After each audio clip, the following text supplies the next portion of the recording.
Okay folks, so the subject of today's video is getting a 1970 Sturmey Archer 3-speed hub to fit a 90s / early thousands cheap steel mountain bike. Right. This is a bike I'm putting together, a winter commuter cycle if you like. I've been going to work on this this lovely giant 700c wheeled aluminium framed hybrid if you like. Nothing special, got it a couple of years ago. Put some drops and drifters on. I wasn't planning on using this throughout winter, but she's failed before I could find anything else anyway. I don't know if I rode it with the BB a bit loose or whether there's already damage there, but she's pretty much pulled the threads.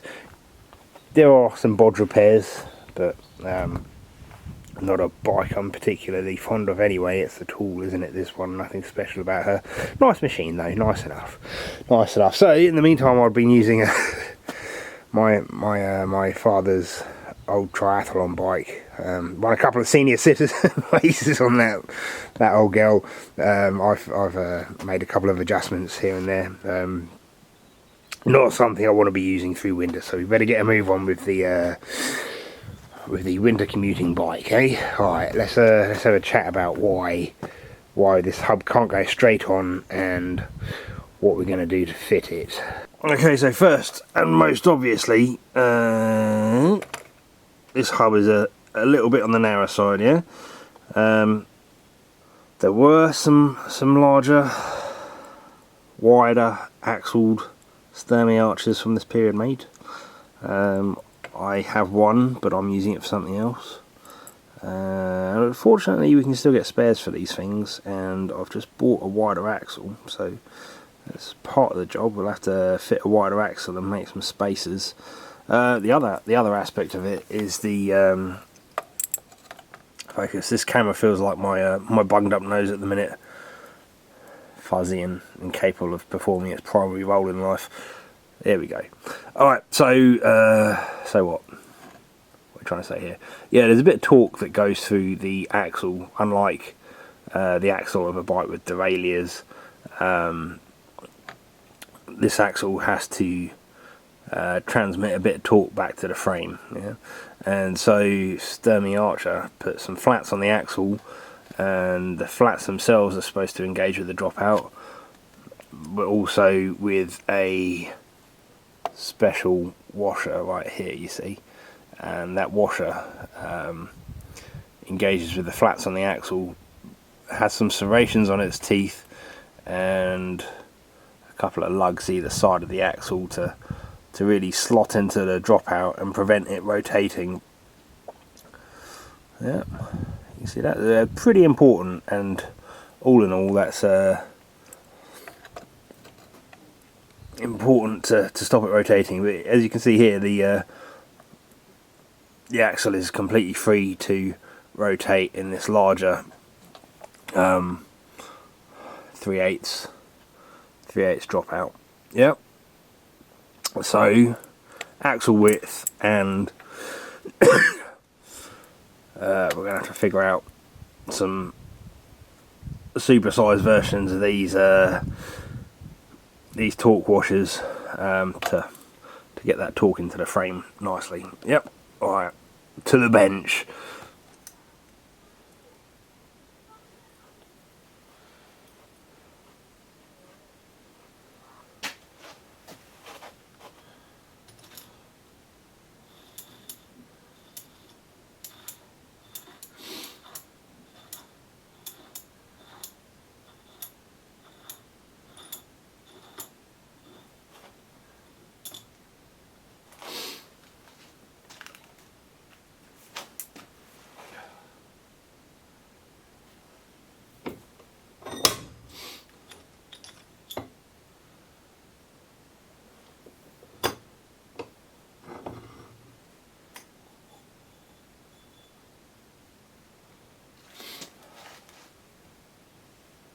Okay, so we've got the hub stripped.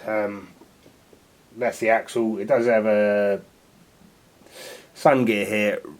Cat, leave the tripod alone. Go on. Get out of it. Get.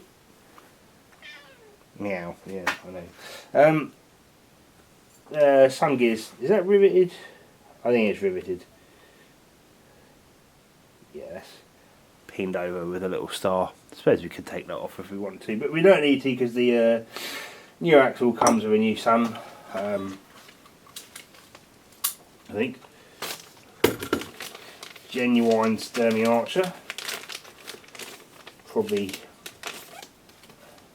Oh, and that's one piece. Where'd you Adam and Eve it? Hey, that actually comes with some factory gunk on it. Yeah. Not in a good way. I think that's more in need of a clean than the than the original hub.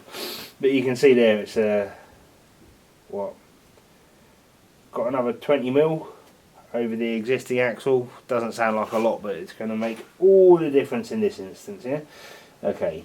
Yeah, these original parts are in absolutely beautiful condition. There's a little bit of sludge accumulated in a couple of places, but you know, the bearing cones are lovely. No watermarks or anything on them. The planets are beautiful. All the pulls are in a tip-top condition. All the bearings are nice, round and shiny, and no watermarks on them either. We're all looking pretty lovely on this hub, so you know, yeah, it felt nice in my hand, so that's probably a good measure of what hub's worth investing a bit of time and money into.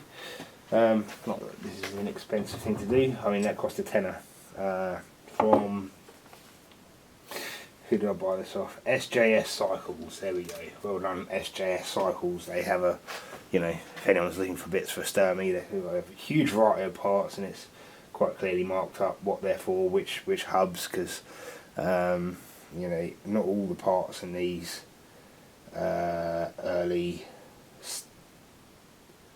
or hang on, yeah, no, because there were early alloy hubs, and then no alloy hubs and just steel hubs, and then Taiwanese steel and alloy hubs, and now just, you can't get the steel hubs, so you just get Taiwanese alloy hubs, which most of the internals are the same. Some people say that you can put them straight in, but I don't know. I know certainly these people differentiated between the wide axles for the English-made steel hubs and the wide axles for the Taiwanese alloy hubs. But hey, whatevs. Anyway, we're just going to get some of this sludge out, and then we'll put it back together, and this part of the job will be done. We'll save this axle. I've got a box of complete Sturmeys. I suppose we better start adding components that are in serviceable condition to that box, shouldn't we, eh?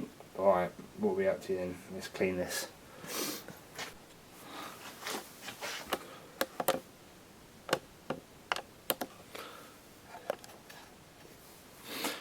Okay, hub's back together. Look at this beauty. 77. I just saw the date on it. 77/8. So I guess that's August. She's not. I've just filled her up with probably oil that's a little bit too heavy, and I'll probably put a little bit too much in. It should come out of here in operation, really, if I put too much in. You know, rumour has it these things will survive on 2 drops of oil a week for you know, indefinitely, pretty much, as long as the bearings are kept greased. That's the only thing that keeps the dirt out and the oil in. Well, it doesn't really keep the oil in anyway. Most of this hub is sort of below a level on it, I suppose. I don't know. But yeah, maybe the oil I used was a bit too heavy, and maybe it was a bit too light, so we're not getting that lovely Sturmey clickety clack, which is one of the nicest things about these hubs. It kind of resonates for a steel rim as well, which makes it a little bit upsetting that I'm putting this onto a modern doweled aluminium rim, but whatever. Okay, so normally If this axle was a bit shorter, we'd just have a washer, I think, and then the dropout, and then we'd have the anti-rotation torque washer, and then the nut. Yeah. On these wider axles, they have a little tubular spacer normally. What I'm going to do to maximise grip on this beast is just make a tube spacer with a flange and have it go right up to this nut, just to increase the area on the dropout, because I mean, this nut would barely contact that large dropout, and we'll have to remake a larger version of this. We're going to have to hold this in front of my face to focus it, or my hand. There we go. There's the original Sturmey Archer anti-rotation torque washer. That's what we're calling it. I don't know its proper name. Whatever. It doesn't really matter, does it? But you get the idea. The flats on this washer engage with the axle, and then the lugs either side fit in the slot of the dropout, while these teeth bite into the metal and stop the whole thing slipping forwards when you engage maximum late for work legs. Yeah. Okay. Yeah, those teeth are going to be difficult. Don't know if we need them. I think if we go quite large on our flanges on the spacer tube and this washer, we shouldn't need them, because normally bikes don't need such heavy serrations on their washers, do they? Hey, we shall see. Right, that's the plan. I'll measure up and figure out how long everything needs to be. Okay, so after a sleep, a poo, and a couple of cups of coffee, I've concluded that I'm probably going to make these washers the larger version of the Sturmey Archer anti-rotation washer out of a bit tall steel. We won't get it super hard. We'll bring it up and then temper it right back again, but just so it's got a little bit more bite than mild steel, I think. I don't think Sturmey Archer skimped on their heat treatment by the looks of things. I mean, everything apart from the outside hub itself looks like it's at least got hot and oil. Anyway, so we'll do that. To work with the tool steel, though, I'll probably want to make a little work holder. So I think we'll cut the washers. So we've got a couple of discs the same diameter, and then build a little tool holder that will clamp these, so I can then put them in the milling machine and create the detail, and then we'll heat treat them after that. Okay, so here's my little washer holder. Yeah. So the idea is this end 20mm can go into my little collet chuck. Just to index it, collet chuck block, whatever. And okay, now I can clamp this in the milling machine and just spin it 180 degrees to work on the different side. This is the little blank, the 01 tool steel washer blank. Just fits in that rebate there around the top.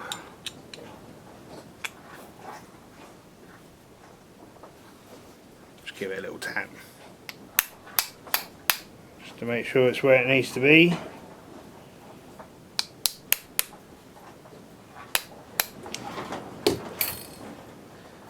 And wind the bolt up on the side. That should clamp the washer in place. We've got quite a lot of surface area on that, so hopefully the milling cutter don't try and spit it out the clamp. I think that's probably got it. Alright, let's see what happens, eh?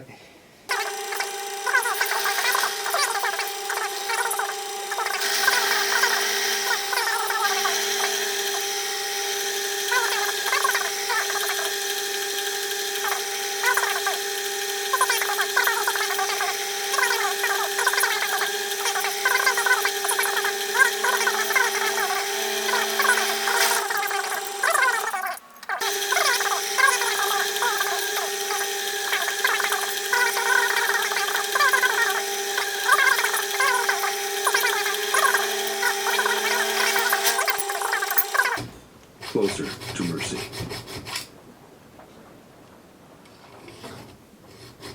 For 3, Ethan, south of Idaho Falls, Idaho.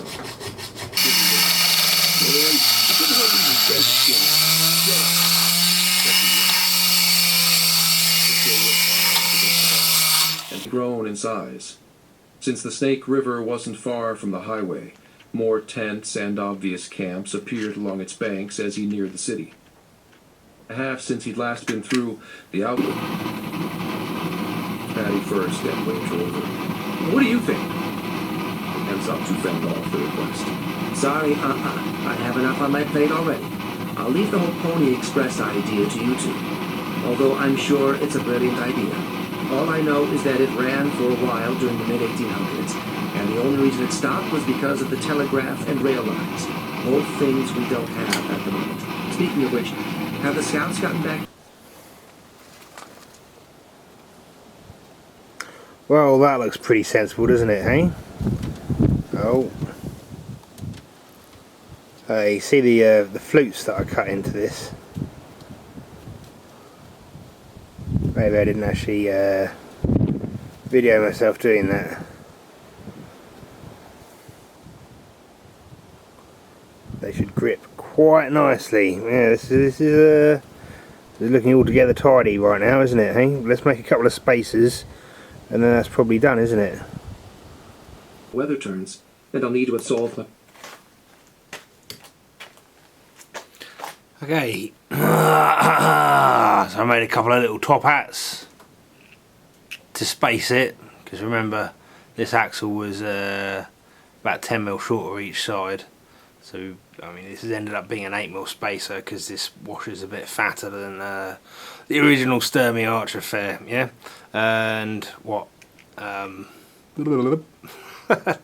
yeah, I figured, you know, I didn't just want a straight bit of pipe for a spacer, because that wouldn't have too much contact unless it was really high wall thickness. So, unless, you know, they would end up being a little bit heavy, which probably doesn't matter on this bike, but, you know, I suppose it's good practice not to waste weight on a bicycle. So these are little top hats, and we'll just black them in the oil. It won't make them harder because they're just mild steel, but you know, it'll give them a bit of corrosion resistance. Fucking cat! Every time I start this camera up, she tries seducing the leg of the tripod. You know, hey, get out of it! Fucking thing. Right, let's blacken these top hats. There we go. That's the final setup. It's dark outside. I can't show it to you on the bike now. What have I got to do? I've got to find a longer gear change chain. You see those top hats installed. They're black now, aren't they? Obviously. Anti-rotation washer that's not rotating. It is opposing rotation like a fucking good one, isn't it? Same with this one, eh? Little bit of slack there, a little bit of slack, nothing to worry about. I mean, the originals have a bit of slack. These are at least a fair bit longer, or the slot is, if you like. So, you know, should try and bend the dropouts less. I don't know if you're familiar with these hubs on a lot of bikes, then some of the cheaper bikes. You see these on like the folding bikes and the shoppers from the 60s and 70s. I've got an Italian one that I did for, you know, one of my daughters, and that's got ever such skinny mild steel dropouts on it, and you know, these washers will actually open the dropout up when you're doing the nut up if you're not careful. So you've got to squeeze them back again. But yeah, fun bikes anyway. But either way, this should be fine on this mountain bike. They're nice substantial dropouts. I don't know. I don't know when I'm going to be able to put the wheel together. I'd like to show you the whole bike. Shall I put the video up now? Oh, no, let me, you know, I'm sure you've waited long enough for a video from me, haven't you? Let's hang on. I'll show you the wheel built up on the bike, and hopefully get the bike going, and we can see this working, can't we, eh?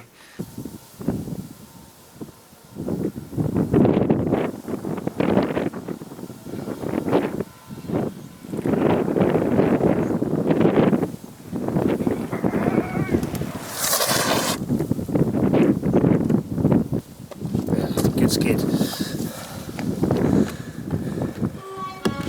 Okay, so there she is. We've done a few miles.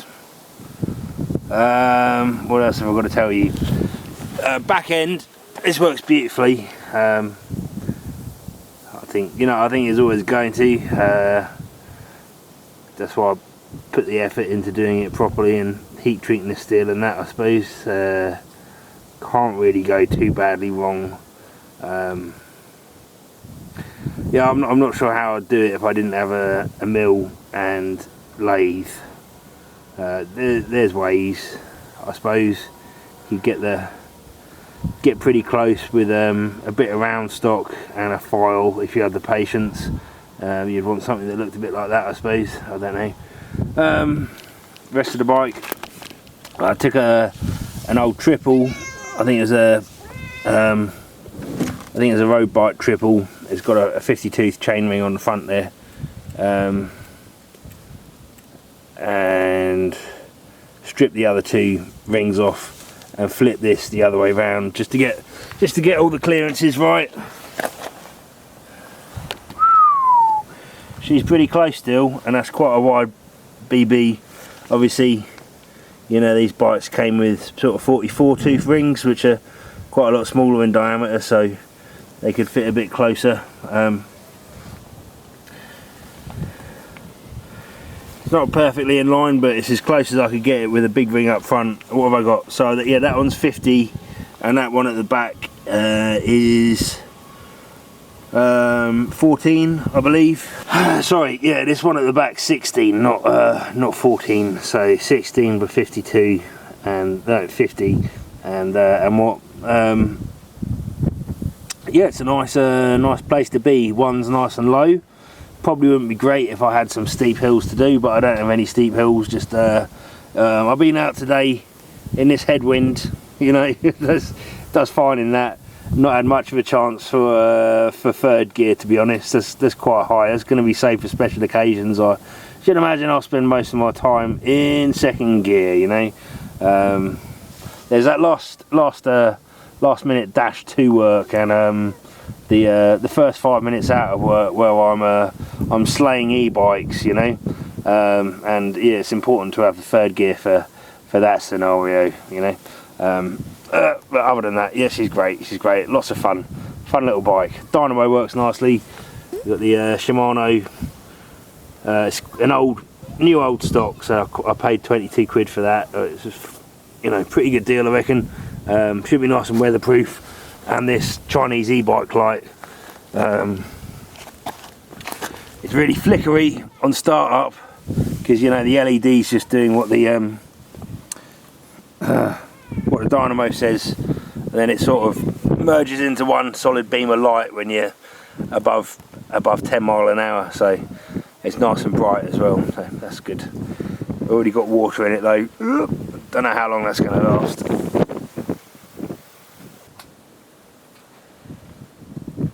Yeah, that's it. my lovely new bike, folks. The winter commuter. Alright? Okay. Back soon with something else, probably pretty random. I'm not in a position to get ready back on the bunker yet. I've got lots of little odd jobs to tidy up. I don't know where they will come from, but you know, it is what it is, folks. Take care, and I'll see you all again soon. Cheerio, bye bye.